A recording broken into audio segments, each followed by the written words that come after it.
एक बात तो माननी पड़ेगी, बहुत साहसी हो तुम, जो मेरे भवन में प्रवेश कर मुझे ही चेतावनी दे रही हो। किंतु ये तो बताओ, तुम हो कौन?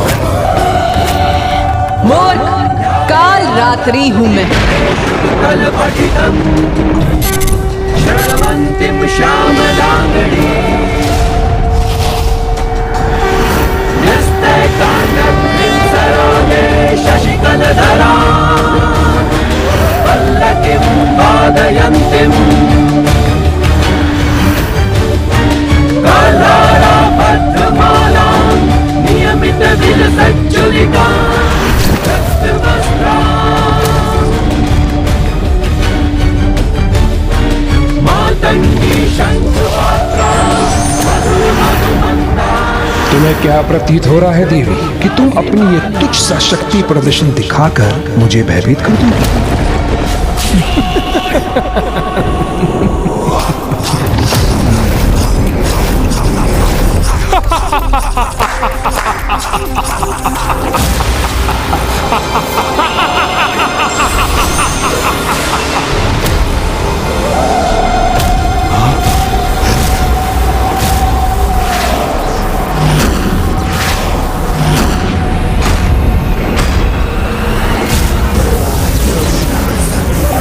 मेरे एक ही संकेत से सब कुछ परिवर्तित हो सकता है यहाँ।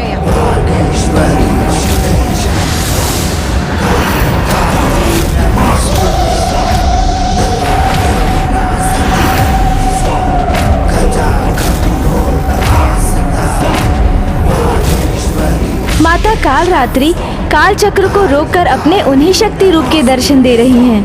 अपनी शक्ति से सब कुछ स्तंभित कर दिया है माता ने। ये कैसे संभव है? सब कुछ थम कैसे गया?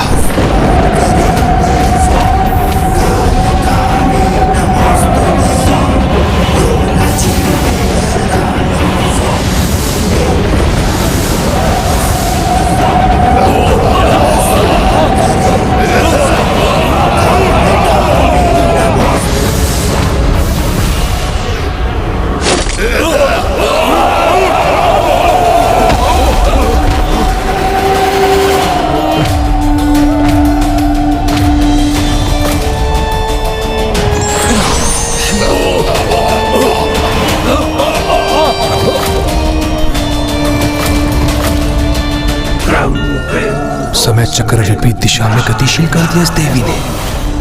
सभी चराचर जीव काल के अधीन, तुम भी दुर्गमासुर, और सभी को समय की गति के अनुसार ही चलना होता है।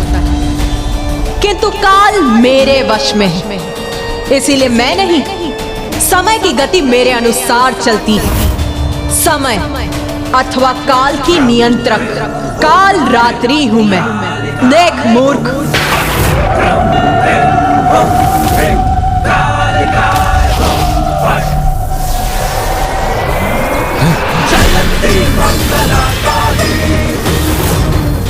ये मेरा अमूल्य कलश है। काल को बांध सकती हूं मैं, और उसको उसकी समय की गति के अनुसार चलने पर मुक्त भी कर सकती।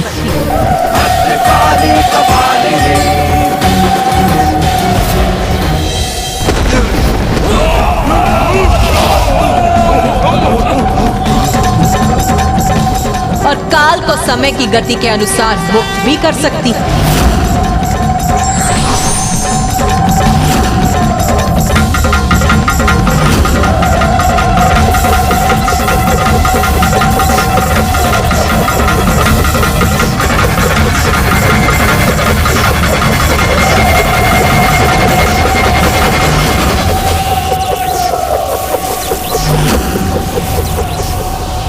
ये देवी काल चक्र को विपरीत दिशा में क्यों घुमा रही है? माता काल रात्रि ये क्या कर रही है? पुत्र गणेश, दुर्गमासुर को समझाने के लिए वो उन्हें उसके पूर्व की उस बिंदु पर ले जा रही है जिसका उसके जीवन में एक बहुत बड़ा महत्व है, जिस काल बिंदु ने उसके जीवन में एक अमिट छाप छोड़ी थी।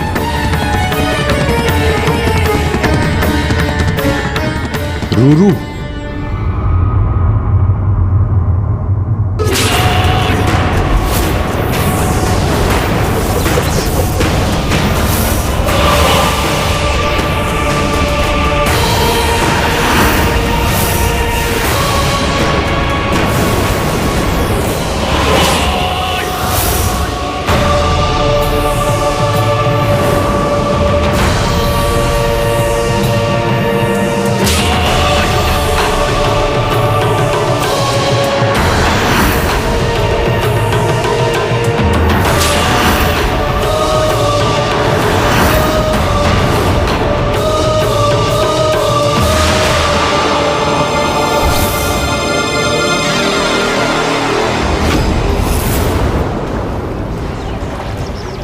दुर्गमासुर पुनः अपनी बाल्यावस्था में पहुंच गया।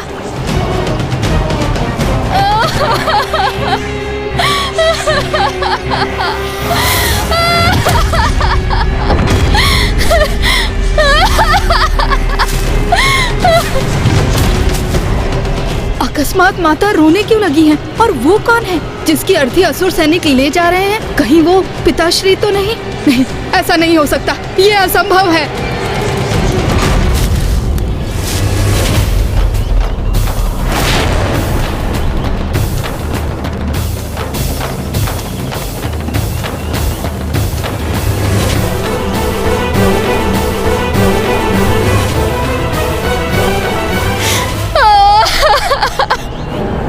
मेरे स्वामी, ये क्या हो गया?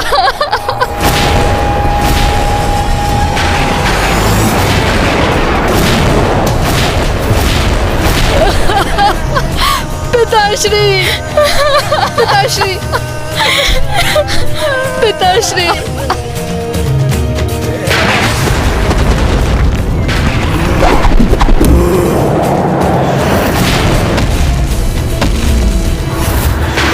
उस दुष्ट देवी ने वध कर दिया मेरे पिता का। दुर्गमासुर, प्रतिशोध। मैं अपने पिता के वध का प्रतिशोध लूंगा। नहीं पुत्र, ऐसा कुछ नहीं करोगे तुम।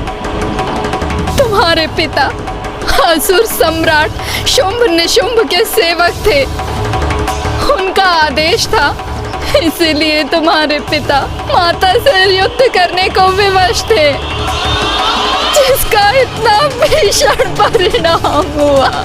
पुत्र, उस देवी माता रानी पर कोई विजय प्राप्त नहीं कर सकता। वो अनंत हैं, वो अनादि हैं पुत्र। उनसे युद्ध करने का विचार अपने स्वप्न में भी मत लाना पुत्र, अन्यथा तुम्हारा विनाश निश्चित है पुत्र।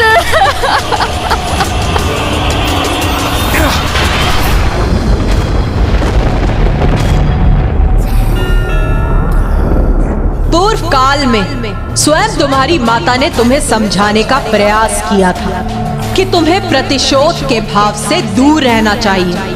तुम्हें पुनः वही समझाने आई हूं मैं यहाँ। मेरी शक्ति का परिचय तो प्राप्त हो गया होगा तुम, और मैं तो माता आदि शक्ति की अंश मात्र ही हूं, तो उनकी अपार शक्ति का तो तुम अनुमान भी नहीं लगा सकते दुर्गमासुर। समझ, जगत जननी है वो, जिसने पूरी सृष्टि का निर्माण किया, सभी को जन्म दिया, और तू उसी के विरुद्ध खड़ा। यदि वो जन्म दे सकती है तो क्षण में नष्ट भी कर सकती है। और सत्य तो ये भी है कि तुम स्वयं माता आदि शक्ति को ही पूछते हो। मैं देवी आदि शक्ति को पूछता हूँ? हाँ, ये कैसे संभव है? मूर्ख, तुम जिन माता की पूजा कर, जिनसे मार्गदर्शन प्राप्त करते हो, जिनसे तुम अपने जीवन की सुरक्षा के लिए निर्भर हो, वो भी स्वयं माता आदि शक्ति की अंश ही है।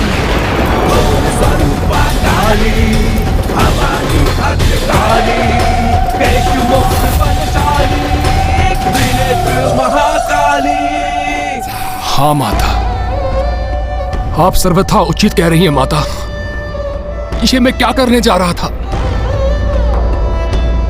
मैं स्वयं माता आदि शक्ति से युद्ध करने जा रहा था।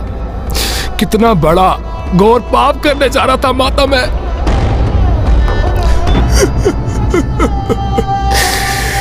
कितना बड़ा मूर्ख हूं माता मैं।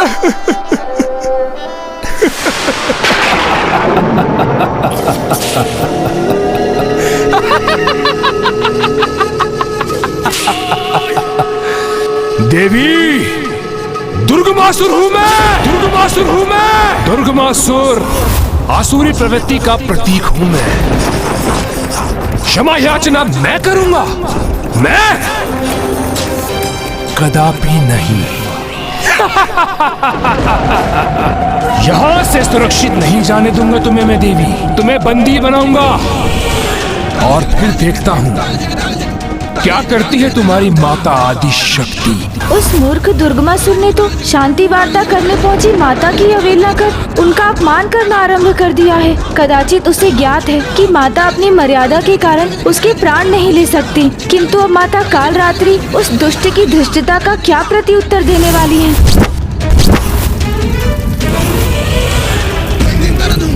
सैनिकों, बंदी बना लो इस देवी को।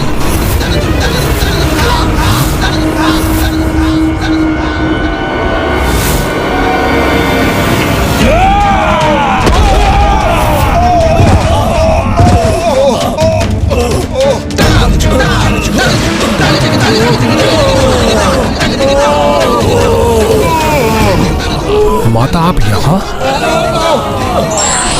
मूर्खो, भुगतो अपने दुस्साहस का दंड।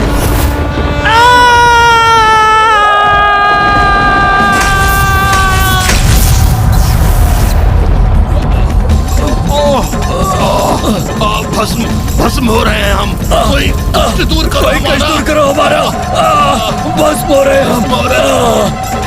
दुष्ट, तूने देवी कालरात्रि को क्षति पहुंचाने का प्रयास भी कैसे किया?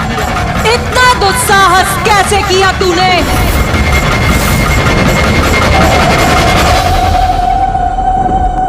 मैं चाहती तो अभी तुम्हारा अंत कर सकती थी मूर्ख, किंतु माता ने मुझे तुम्हें चेतावनी देने भर की ही अनुमति दी थी। किंतु अब तो स्वयं परम शक्ति ही तुम्हें भयंकर मृत्यु प्रदान करेगी, और वही है तुम्हारी नियति। सुधर जाओ दुर्गमासुर, अभी भी समय है। सुधर जाओ, देर नहीं हुई है अभी। सुधर जाओ। नहीं, ये सुधरने वालों में से नहीं है।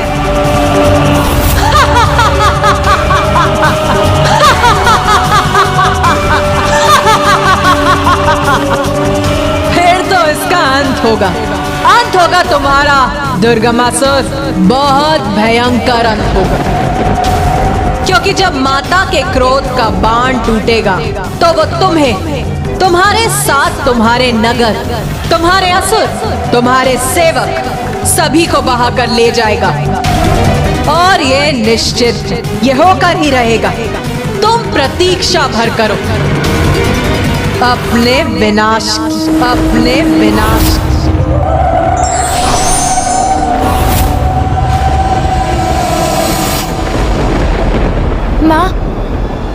माता कालरात्रि तो दुर्गमासुर को चेतावनी देकर अंतर ध्यान हो गई। पूजा करता है वो उनकी। उसने अनुष्ठान कर उन्हें वहां रहने पर विवश किया है, और वो सदा उसे उसके बुरे कर्मों के भयंकर परिणाम के प्रति सचेत करती, किंतु वो उनकी आज्ञा का पालन नहीं करता। वो अपने समय के अनुरूप आचरण कर रहा है, और वहां उपस्थित देवी उचित समय और अवसर की प्रतीक्षा में है, क्योंकि उससे अत्यंत कुपित होने पर भी वो उसका, अपने भक्त का साथ नहीं छोड़ सकता। तब तक नहीं जब तक वो अपनी पूजा, अपने अनुष्ठान में कोई भूल नहीं करता। किंतु जिस दिवस ऐसा हुआ, वो उसे इतना भीषण दंड देंगी, इतना भयंकर दंड, जिसकी कल्पना भी आतंकित करने वाली होगी।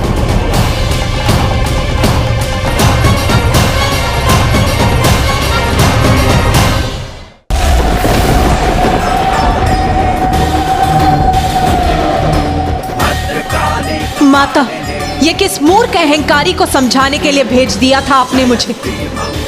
वो दुर्बुद्धि दुर्गमासुर, वो तो बांस के उस वृक्ष के समान है जो चंदन के वृक्ष के निकट होते हुए भी उसकी सुगंध को अपने भीतर सम्माहित नहीं करना चाहता। अहंकार के अंधकार को अपनी बुद्धि का आभूषण समझने वाले के भीतर सुदबुद्धि का प्रकाश जागृत करना असंभव है माता। उसको समझाने का प्रयास करना व्यर्थ है, क्योंकि दंड का भूखा उदर दया और क्षमा के प्रसाद से नहीं भरता, क्योंकि उसका शीश शांति के शब्दों के लिए नहीं मेरे हंसिए आपके खड़क के आघात के ही योग्य है।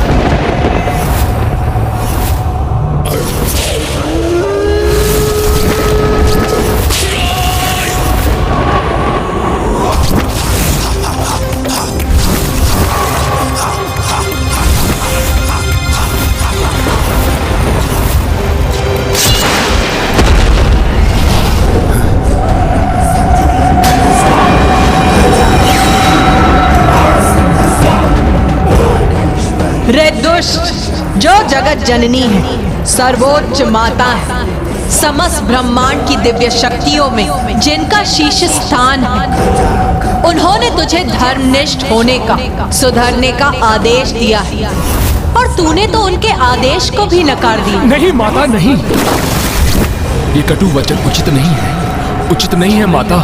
उचित तो वो नहीं है जो तू कर रहा है। अभी भी समय है दुष्ट, सुधर जा। मूर्खों के समान व्यवहार मत कर दुर्गमासुर। माता, मूर्ख ही तो बनाया आपने मुझे।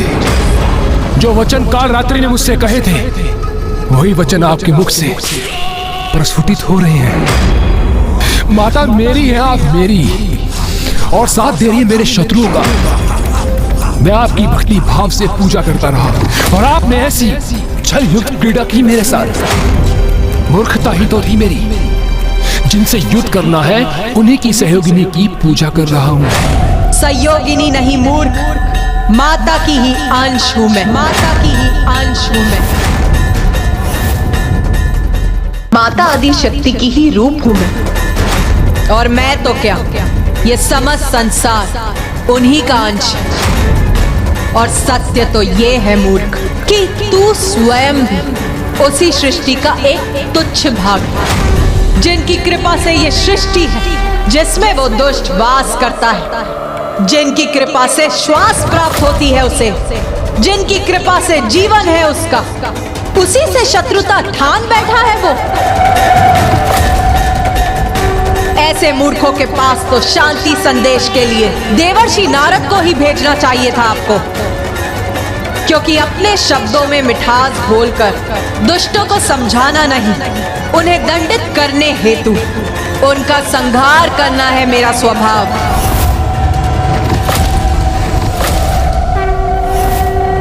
इसीलिए मुझे उसका संहार करने भेजना चाहिए था आपको।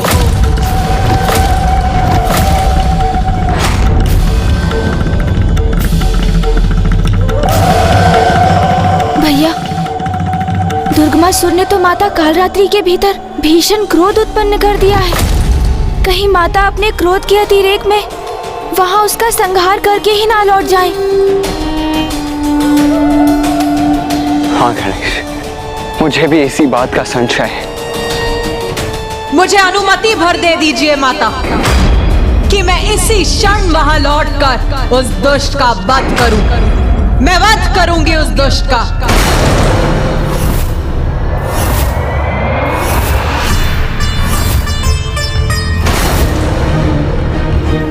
ऐसा कोई नहीं है जो दुर्गमासुर को दुर्बल समझे, जो मुझे चुनौती देकर आगे बढ़ने का प्रयास करे।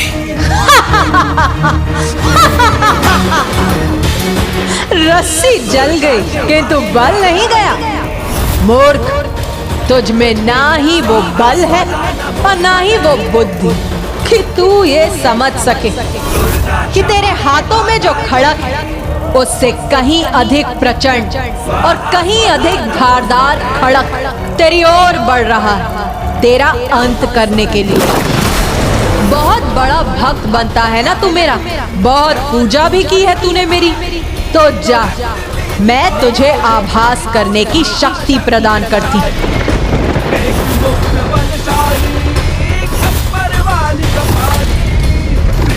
जिससे तू अपनी ओर आते हुए शत्रुओं का आभास कर सकेगा।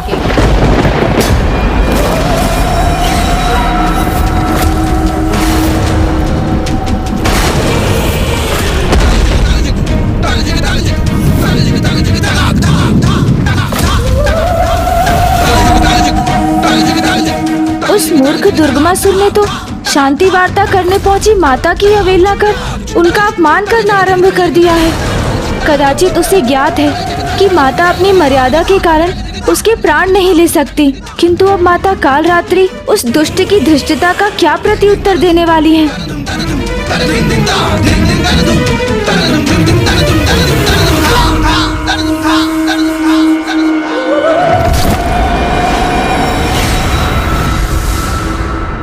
सच्चा भक्त ईश्वर से दूर रहकर भी मोक्ष प्राप्त कर लेता है, जबकि अहंकारी और हठी भक्त ईश्वर के समीप रहकर भी जन्म जन्मांतर तक भटकता रहता है।